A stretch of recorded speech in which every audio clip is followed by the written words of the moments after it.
जय हिंद, वंदे मातरम। बहुत बहुत स्वागत है आप सभी का सक्सेस वर्ल्ड एमसीक्यू चैनल पर। तो चलिए आज आपका डेली स्टैटिक जीके का क्लास 5 चलेगा। ये सेशन सभी कॉम्पिटिटिव एग्जाम के लिए मोस्ट इंपॉर्टेंट है। तो अगर आपको ये सेशन अच्छा लग जाता है तो सेशन को लाइक करके, चैनल को सब्सक्राइब करके और साथ में बेल आइकन को जरूर प्रेस कर लेंगे ताकि आपसे एक भी सेशन मिस ना हो। तो चलिए आज के सेशन को स्टार्ट करते हैं। तो आज के सेशन का सबसे फर्स्ट क्वेश्चन है, विश्व का सबसे बड़ा द्वीप कौन सा है। ऑप्शन आपके सामने 4 दिए गए हैं और आपको प्रत्येक प्रश्न के लिए आंसर करने के लिए मैक्सिमम 5 सेकंड का टाइम दिया जाता है। और जो भी स्टूडेंट नए हैं उनको बता दें कि ये क्लास आपको डेली रात 9 बजे मिलेंगे। तो देखिए, विश्व का सबसे बड़ा द्वीप पूछा जा रहा है तो कौन सा हो जाएगा। आप सभी जानते हैं ग्रीनलैंड जो है ये विश्व का सबसे बड़ा द्वीप है, याद रखना है। और ग्रीनलैंड कहाँ पर है तो याद रखना, ये डेनमार्क का पार्ट है ग्रीनलैंड। चलिए आगे बढ़ते हैं। दूसरा प्रश्न आपके स्क्रीन पर है, राष्ट्रीय मरु उद्यान राजस्थान को किस नाम से भी जाना जाता है। चलिए आंसर करते जाएंगे। आपको ये भी ध्यान में रखना है कि राष्ट्रीय मरु उद्यान किस राज्य को बोला जाता है तो राजस्थान को। और इसे किस नाम से जाना जाता है तो याद रखना है जीवाश्म पार्क के नाम से भी जाना जाता है। ऑप्शन बी बिल्कुल सही जवाब हो जाएगा। अगर आपसे पूछे कि टाइगर के लिए कौन सा राज्य प्रसिद्ध है तो याद रखना है मध्य प्रदेश। टाइगर का जो राज्य है मध्य प्रदेश को टाइगर स्टेट के नाम से भी जाना जाता है, ध्यान रखना है। तीसरा प्रश्न आपके स्क्रीन पर है, संविधान के किस अनुच्छेद के तहत राज्य में संवैधानिक तंत्र के विफल होने पर राष्ट्रपति शासन लागू किया जाता है। चलिए आंसर करेंगे। सोच समझ का आंसर करना है। मोस्ट इंपॉर्टेंट प्रश्न है, सारे प्रश्न सिलेक्टेड है, वही प्रश्न लिए गए जो आपके एग्जाम में काम आ सकते हैं। तो इसका सही जवाब जो ये बच्चे ऑप्शन डी को दे रहे हैं बिल्कुल सही जवाब दे रहे हैं, अनुच्छेद 356 हो जाएगा, याद रखना है। और आपको यहाँ से संबंधित 3 अनुच्छेद को याद रखना है। देखिए, सबसे पहले अनुच्छेद 352 को याद रखना है। इसमें क्या है, राष्ट्रीय आपात है। यहाँ पे लिख देते हैं, इसमें क्या है 352 में है राष्ट्रीय आपात। ठीक है, बात करते हैं 356 में क्या है, राष्ट्रपति शासन है। ठीक है, 356 में राष्ट्रपति शासन है। और 360 में क्या है तो 360 में वित्तीय आपात है। क्या है, वित्तीय आपात जो है 360 में है। और अगर आपसे पूछे कि भारत में वित्तीय आपात कितनी बार लागू हुई है तो याद रखना है अभी तक एक बार भी लागू नहीं किया गया है वित्तीय आपात। चलिए इस शिक्षक आगे बढ़ते हैं। चौथा प्रश्न आपके स्क्रीन पर है, वैनगंगा तथा पैनगंगा किसकी सहायक नदी है। चलिए आंसर करते जाएंगे। वैनगंगा तथा पैनगंगा किसकी सहायक नदी है। चलिए फटाफट से आंसर करेंगे। तो देखिए, वैनगंगा तथा पैनगंगा ये किसकी सहायक नदी है तो गोदावरी की सहायक नदी है। ऑप्शन ए बिल्कुल सही जवाब हो जाएगा। गोदावरी को वृद्ध गंगा भी बोला जाता है और गोदावरी जो है ये दक्षिण भारत की सबसे लंबी नदी भी है, याद रखना है। तो ऑप्शन ए इस प्रश्न का बिल्कुल सही जवाब हो जाएगा। चलिए आगे बढ़ते हैं। नेक्स्ट क्वेश्चन है, मनुष्य की गर्दन में कौन सी ग्रंथि होती है। यहाँ पे टाइपिंग एरर है। चलिए फटाफट से आंसर करेंगे। प्रोस्टेट ग्रंथि, स्टेट ग्रंथि, लार ग्रंथि या थाइमस ग्रंथि। प्रत्येक स्टूडेंट को लाइव चैट में आंसर करते जाना है, एक भी प्रश्न को स्किप नहीं करना है। चलिए तो देखिए, इसका सही जवाब जो ये बच्चे ऑप्शन डी को दे रहे हैं बिल्कुल सही जवाब दे रहे हैं। मनुष्य की गर्दन में थाइमस ग्रंथि होती है। ऑप्शन डी बिल्कुल सही जवाब हो जाएगा, ध्यान रखना है। चलिए आगे बढ़ते हैं। नेक्स्ट क्वेश्चन है, संविधान सभा की राष्ट्रीय ध्वज समिति के अध्यक्ष कौन थे। मोस्ट इंपॉर्टेंट प्रश्न है, ये प्रश्न कई बार एग्जाम में पूछा जा चुका है।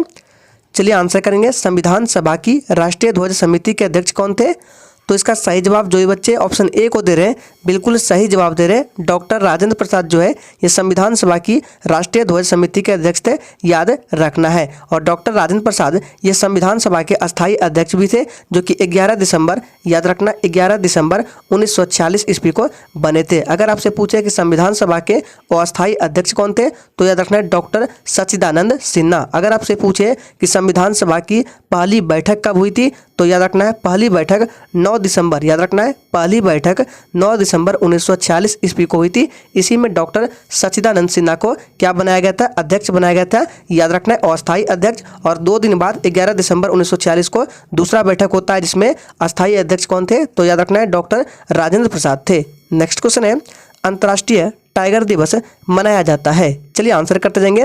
ये भी प्रश्न बहुत बार एग्जाम में पूछा जा चुका है।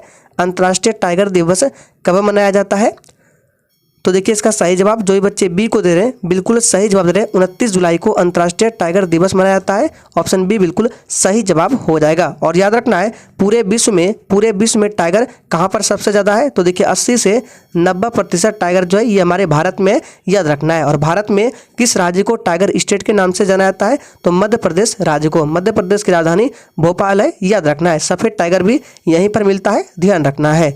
नेक्स्ट क्वेश्चन आपकी स्क्रीन पर है, रॉलेट एक्ट को किस वर्ष लागू किया गया था। चलिए आंसर करते जाएंगे। और याद रहे आपको एक भी दिन सेशन को छोड़ना नहीं है, डेली रात सोने से पहले 9 बजे आपको एक वीडियो जरूर देखना है, चाहे कुछ भी हो जाए। तो रॉलेट एक्ट कब लागू किया गया था, इसका सही जवाब जो ये बच्चे लाइव चैट में डी को दे रहे हैं बिल्कुल सही जवाब दे रहे हैं। 1919 ईस्वी में रॉलेट एक्ट को लागू किया गया था, याद रखना है। रॉलेट एक्ट को बिना वकील बिना दलील वाला कानून बोला जाता है, ध्यान रखना है। नेक्स्ट क्वेश्चन है, नाबार्ड की स्थापना किस वर्ष में हुई थी। चलिए आंसर करते जाएंगे, सोच समझ का आंसर करना है। और अगर आपको किसी भी प्रश्न में थोड़ा भी डाउट होता है या क्वेश्चन से रिलेटेड कुछ पूछना है तो आप हमें तुरंत कमेंट करके बता सकते हैं, आपको 100% रिप्लाई दिया जाएगा। तो नाबार्ड की स्थापना किस वर्ष हुई थी, इसका सही जवाब जो भी बच्चे सी को दे रहे हैं बिल्कुल सही जवाब दे रहे हैं, 1982 ईस्वी में, याद रखना है। नाबार्ड को ऐसे लिखा था इंग्लिश में NABARD, और इसका फुल फॉर्म भी पूछा जाता है। तो फुल फॉर्म होता है, अगर आप लिखना चाहते हैं तो लिख सकते हैं, national bank for agriculture and rural development, याद रखना है। इसका हेड क्वार्टर कहाँ है, तो महाराष्ट्र मुंबई में है, याद रखना है। चलिए आगे देखते हैं। नेक्स्ट क्वेश्चन करते हैं, किश्तवाड़ राष्ट्रीय उद्यान कहाँ स्थित है। यह भी प्रश्न कई बार एग्जाम में पूछा जा चुका है। चलिए आंसर करेंगे। और याद रखिए ये सेशन सभी एग्जाम के लिए मोस्ट इंपॉर्टेंट है। तो देखिए किश्तवाड़ राष्ट्रीय उद्यान कहाँ स्थित है, इसका सही जवाब है ऑप्शन बी, जम्मू कश्मीर में स्थित है। बी बिल्कुल सही जवाब हो जाएगा। नेक्स्ट क्वेश्चन है, भारत में इस्पात संयंत्रों के संदर्भ में निम्नलिखित में से कौन सा जोड़ा सही है। चलिए आंसर करेंगे, फटाफट से आंसर करते जाएंगे। तो देखिए इसका सही जवाब क्या हो जाएगा, तो 11 का राइट आंसर ऑप्शन बी के साथ चला जाएगा, सलेम तमिलनाडु, ये बिल्कुल सही दिया गया है। बाकी दुर्गापुर उड़ीसा में नहीं है, दुर्गापुर कहाँ है, पश्चिम बंगाल में है, याद रखना है। राउरकेला कहाँ है, तो राउरकेला उड़ीसा में है। बोकारो कहाँ है, झारखंड में है, याद रखना है। तो इसका सही जवाब ऑप्शन बी के साथ चला जाएगा, ध्यान रखना है। नेक्स्ट क्वेश्चन करते हैं, दक्षिण अफ्रीका के पहले अश्वेत राष्ट्रपति कौन थे। चलिए आंसर करेंगे, दक्षिण अफ्रीका के पहले अश्वेत राष्ट्रपति कौन थे, सोच समझ का आंसर करना है। तो देखिए इसका सही जवाब क्या हो जाएगा, तो इसका राइट आंसर जो बच्चे बी को दे रहे हैं बिल्कुल सही जवाब दे रहे हैं। दक्षिण अफ्रीका के पहले अश्वेत राष्ट्रपति नेल्सन मंडेला थे, ध्यान रखना है। नेल्सन मंडेला को भारत रत्न से 1990 ईस्वी में सम्मानित किया गया है। साथ ही इन्हें शांति के लिए नोबेल पुरस्कार भी मिला है 1993 ईस्वी में। दोनों डेट को याद रखना है, 1990 ईस्वी में भारत रत्न से और शांति के लिए इन्हें नोबेल पुरस्कार 1993 ईस्वी में मिला है, ध्यान रखना है। नेक्स्ट क्वेश्चन है, निम्नलिखित में से किस नदी को भारत की दुख की नदी के रूप में जाना जाता है। चलिए आंसर करते जाएंगे। और फ्रेंड्स सेशन के एंड में अपना अपना स्कोर जरूर देना है कि आपने कितने प्रश्न का सही जवाब दिए हैं। तो देखिए किस नदी को भारत की दुख की नदी के रूप में जाना जाता है, ऑप्शन बी हो जाएगा, कोसी नदी को याद रखना है। कोसी नदी को बिहार का शोक भी कहा जाता है। इसकी लंबाई की बात करें तो 729 किलोमीटर हो जाएगा और यह गंगा की सहायक नदी भी है, ध्यान रखना है। नेक्स्ट क्वेश्चन करते हैं, दिल्ली में स्थित बहाई मंदिर को आमतौर पर के रूप में भी जाना जाता है। चलिए आंसर करेंगे, दिल्ली में स्थित बहाई मंदिर जो है इसको और किस नाम से जाना जाता है, तो जानते हैं इसका राइट आंसर है लोटस टेम्पल, याद रखना है। सी इस प्रश्न का बिल्कुल सही जवाब हो जाएगा, लोटस टेम्पल। नेक्स्ट क्वेश्चन करते हैं, लेबनान की राजधानी क्या है। चलिए आंसर करते जाएंगे, लेबनान की राजधानी क्या है। चलिए तो देखिए इसका सही जवाब जो ये बच्चे बी को दे रहे हैं बिल्कुल सही जवाब दे रहे हैं। लेबनान की राजधानी बेरूत है, याद रखना है। मस्कट किसकी राजधानी है, तो ये ओमान देश की राजधानी है। किसकी, ओमान देश की राजधानी मस्कट है। त्रिपोली जो है ये लेबनान का ही एक शहर है और तेहरान जो है ये ईरान की राजधानी है। किसकी राजधानी है, ईरान की राजधानी तेहरान हो जाएगा। सभी पॉइंट्स को याद रखना है, इंपॉर्टेंट है। नेक्स्ट क्वेश्चन है, गौतम बुद्ध ने अपना पहला उपदेश कहाँ दिया था। चलिए आंसर करेंगे, गौतम बुद्ध ने अपना पहला उपदेश कहाँ दिया था, तो आप सभी जानते हैं इसका सही जवाब है ऑप्शन सी, सारनाथ में दिया था, याद रखना है। सी बिल्कुल सही जवाब हो जाएगा। और गौतम बुद्ध के द्वारा दिया गया पहला उपदेश है इसको धर्म चक्र प्रवर्तन के नाम से जाना जाता है, धर्म चक्र प्रवर्तन के नाम से जाना जाता है, ध्यान रखना है। और गौतम बुद्ध की जो मृत्यु है उनको महापरिनिर्वाण के नाम से जाना जाता है, ध्यान रखना है। नेक्स्ट क्वेश्चन है, अमीर खुसरो किस सूफी संत के शिष्य थे? चलिए आंसर करेंगे। अमीर खुसरो किस सूफी संत के शिष्य थे? प्रत्येक स्टूडेंट को लाइव चैट में आंसर करना है ताकि आप सभी का जितना भी डाउट हो सारा डाउट क्लियर हो सके। तो देखिए, अमीर खुसरो किस सूफी संत के शिष्य थे? याद रखना है, सही जवाब है शेख निजामुद्दीन औलिया। याद रखना है, 20 प्रश्न का बिल्कुल सही जवाब हो जाएगा। और अमीर खुसरो को इन्हें तोता ए हिंद कहा जाता था भारत का। अगर आपसे पूछे कि भारत का तोता ए हिंद किसे बोला जाता है तो अमीर खुसरो को ध्यान रखना है। नेक्स्ट क्वेश्चन करते हैं, निम्नलिखित में से कौन एमनेस्टी पुस्तक के लेखक है? चलिए आंसर करेंगे। और जिसने अभी तक सेशन को लाइक नहीं किया है प्लीज़ सभी लोग सेशन को लाइक करें, सेशन को शेयर करें। तो देखिए, निम्नलिखित में से कौन एमनेस्टी पुस्तक के लेखक है? तो अरविंद अडिगा है, ऑप्शन बी बिल्कुल सही जवाब हो जाएगा, ध्यान रखना है। नेक्स्ट क्वेश्चन है, निम्नलिखित में से कौन मेघालय का नृत्य है? सोच समझ कर आंसर करना है।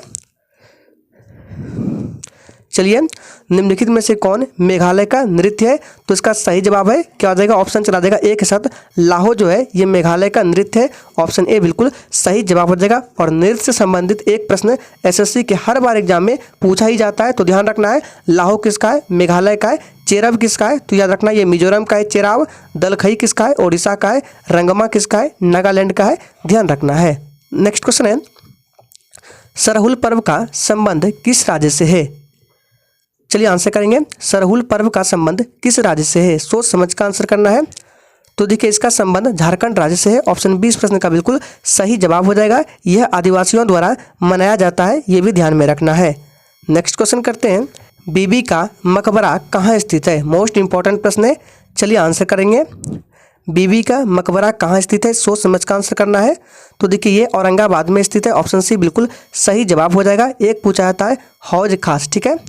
अगर आपसे पूछे कि हौज खास का निर्माण किसने करवाया था तो हौज खास का निर्माण करवाया था अलाउद्दीन खिलजी ने। ये कहाँ पर है? तो दिल्ली में है, ध्यान रखना है। नेक्स्ट क्वेश्चन है जो कि मोस्ट इंपॉर्टेंट आपके एग्जाम के लिए, वियना ऑस्ट्रिया की राजधानी जो है ये किस नदी के किनारे बसा हुआ है? अत्यंत मोस्ट इंपॉर्टेंट प्रश्न है, इस पर स्टार लगा रहे हैं। चलिए, वियना ऑस्ट्रिया किस नदी के किनारे बसा है? तो देखिए, इसका सही जवाब क्या हो जाएगा? ऑप्शन चला जाएगा ए के साथ, डेन्यूब नदी के किनारे बसा हुआ है, ध्यान रखना है। हडसन नदी के तट पर क्या है? तो न्यूयॉर्क है, याद रखना है। सभी को बता देते हैं, इंपॉर्टेंट है।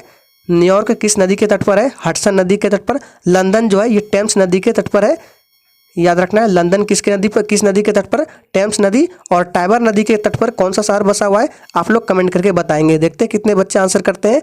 टाइबर नदी के तट पर कौन सा शहर बसा हुआ है? नेक्स्ट क्वेश्चन है, ताजिकिस्तान की राजधानी कहाँ है? चलिए, तो देखिए, ताजिकिस्तान की राजधानी कहाँ है? इसका सही जवाब है ऑप्शन सी, दुशानबे है। सी इस प्रश्न का बिल्कुल सही जवाब हो जाएगा, ध्यान रखना है। नेक्स्ट क्वेश्चन करते हैं, सूर्य की किरणों की तीव्रता मापने वाले उपकरण को क्या कहते हैं? चलिए आंसर करेंगे। सूर्य की किरणों की तीव्रता मापने वाले उपकरण को क्या कहते हैं? तो इसका सही जवाब है एक्टियोमीटर, याद रखना है। ऑप्शन सी बिल्कुल सही जवाब हो जाएगा, एक्टियोमीटर बोला जाता है। नेक्स्ट क्वेश्चन है, औद्योगिक विश्व विज्ञान अनुसंधान केंद्र कहाँ स्थित है? चलिए आंसर करते जाएंगे। औद्योगिक विश्व विज्ञान अनुसंधान केंद्र कहाँ स्थित है? सही जवाब है लखनऊ, उत्तर प्रदेश में। बी बिल्कुल सही जवाब हो जाएगा। जनसंख्या की दृष्टि से सबसे बड़ा राज्य है, याद रखना है, उत्तर प्रदेश। और क्षेत्रफल की दृष्टि से सबसे बड़ा राज्य है राजस्थान, दोनों को ध्यान में रखना है, इंपॉर्टेंट है। नेक्स्ट है, कास्टिक सोडा का रासायनिक सूत्र क्या है? मोस्ट इंपॉर्टेंट प्रश्न है, चलिए आंसर करेंगे। और जिसने अभी तक सेशन को लाइक नहीं किया है सभी लोग सेशन को लाइक करें। तो कास्टिक सोडा का रासायनिक सूत्र है NaOH, याद रखना है, ऑप्शन ए बिल्कुल सही जवाब हो जाएगा। NaCl किसका नाम है? तो ये नमक का नाम है। NaHCO3 ये किसका है? तो सोडियम बाइकार्बोनेट का है। और Na2CO3 ये किसका सूत्र है? तो सोडियम कार्बोनेट का है, याद रखना है। और सोडियम का अयस्क पूछा जाता है, तो देखिए सोडियम का महत्वपूर्ण अयस्क बता देते हैं। एक याद रखना है ट्रोना, ठीक है, पूछा जाता है ट्रोना किसका अयस्क है? तो ये सोडियम का है। दूसरा पूछा जाता है चिली साल्ट पीटर, याद रखना है, या फिर लिख देते हैं चिली साल्ट पीटर, तो ये भी किसका है? तो ये भी सोडियम का अयस्क है, ध्यान रखना है। नेक्स्ट क्वेश्चन है, उत्तर पश्चिम रेलवे का मुख्यालय कहाँ है? चलिए आंसर करेंगे। उत्तर पश्चिम रेलवे का मुख्यालय कहाँ है? तो आप सभी जानते हैं इसका राइट आंसर है जयपुर में स्थित है। डी बिल्कुल सही जवाब हो जाएगा। नेक्स्ट है, भारत में सर्वप्रथम भारतीय फिल्म 1913 में बनाई गई थी, उसका नाम क्या था? आपको ये भी याद रखना है भारत में सर्वप्रथम भारतीय फिल्म कब बनाई गई थी, 1913 में, और उसका नाम क्या था? तो सही जवाब है राजा हरिश्चंद्र। याद रखना है, सी बिल्कुल सही जवाब हो जाएगा। और इसी फिल्म के डायरेक्टर थे फाल्के साहब, ध्यान रखना है। तो आज के सेशन में टोटल आपको 28 मोस्ट इंपॉर्टेंट क्वेश्चंस को कराया गया। तो आज के लिए इतना ही, तब तक के लिए जय हिंद।